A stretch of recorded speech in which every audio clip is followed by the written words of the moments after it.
गुरु गोरखनाथ के आशीर्वाद से जन्मा पद्मनाग अवतार, जिसके प्रकट होते ही मरुस्थल तक कांप उठा। ऐसी ही रहस्यमयी और वीर गाथाओं के लिए आपका स्वागत है हमारे YouTube चैनल पर।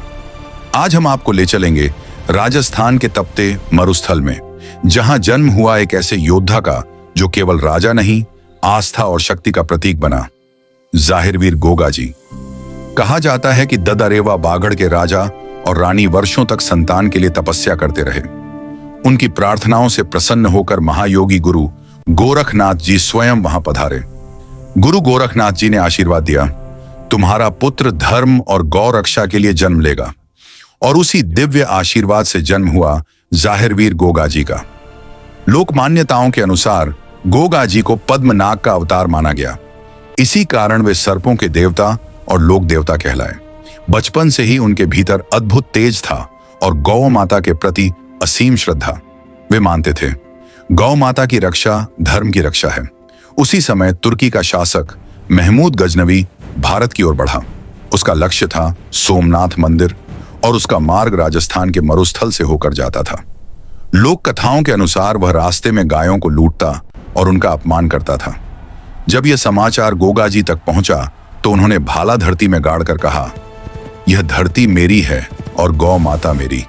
कोई भी अधर्मी यहां से आगे नहीं बढ़ेगा। इसके बाद मरुस्थल में भयानक युद्ध छिड़ गया। रेत उड़ने लगी, घोड़ों की टापें गूंज उठीं और तलवारों की टंकार से आकाश कांप उठा। लेकिन तभी एक अद्भुत दृश्य सामने आया। महमूद गजनवी ने देखा गोगाजी सामने युद्ध कर रहे हैं, लेकिन उसी समय दूसरी दिशा में भी गोगाजी दिखाई दिए और तीसरी ओर भी गोगाजी। कहा जाता है कि गोगाजी एक साथ कई स्थानों पर दिखाई देने लगे। यह साधारण शक्ति नहीं थी, यह थी पद्मनाग अवतार की दिव्य शक्ति। महमूद गजनवी भयभीत हो गया और बोला, यह कोई साधारण राजा नहीं, यह तो जाहिर पीर है, साक्षात देवता है। उसकी सेना में भगदड़ मच गई और अधर्म को पीछे हटना पड़ा। रणभूमि में विजय मिली, गौ माता सुरक्षित रहीं और उसी दिन यह स्पष्ट हो गया कि वे केवल गोगाजी नहीं थे, उन्हें जाहिर वीर गोगाजी कहा गया और पद्मनाग अवतार माना गया, जिन्होंने युद्ध जीतकर गौ माता की रक्षा की। ऐसी ही और रहस्यमयी और वीर गाथाएं देखने के लिए हमारे चैनल को सब्सक्राइब करें। जय जाहिरवीर गोगाजी।